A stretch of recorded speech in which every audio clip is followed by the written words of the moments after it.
Mga kabundok, sa wakas, sa katagal natin hinintay, nahuli din.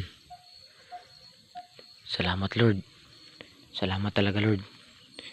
Binigay mo talaga. Sa tabing daanan lang ito mga kabundok.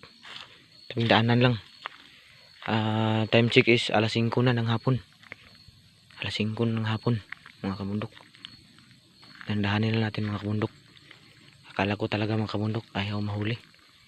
Kasi parang ginaikot-ikutan lang yung pangati natin. At ito na nga mga kabundok. Sa wakas, nahuli din siya mga kabundok.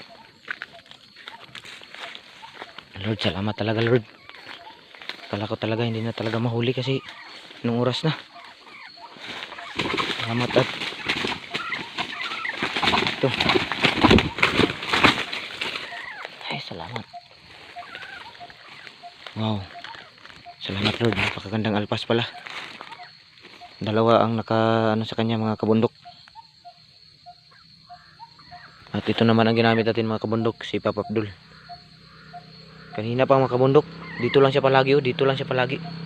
Diyan lang. Hanggang diyan. Tapos balik na naman doon. Salamat mga kabundok at umikot. Yun. Nahuli din natin sa wakas. Salamat Lord. Thank you Jesus. Sige mga kabundok. Update ko kayo ngayon ha.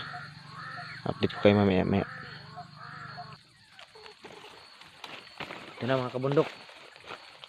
Medyo may kabataan pa. Mga mag-iisang taon. Napakagandang alpas mga kabundok. Oh, napakaganda. Ang tagal. Sobra isang malapit magdalawang oras mga kabundok. Salamat at binigay din ng Panginoon sa atin. Kung bago pa lang kayo sa aking YouTube channel mga kabundok, pakitulungan nyo ang aking YouTube channel, paki-like and share, and paki-follow na naman mga kabundok at paki-pindot ng notification bell. At sige mga kabundok, salamat at magandang hapon. God bless. Hanggang dito na lang mga kabundok ang ating video.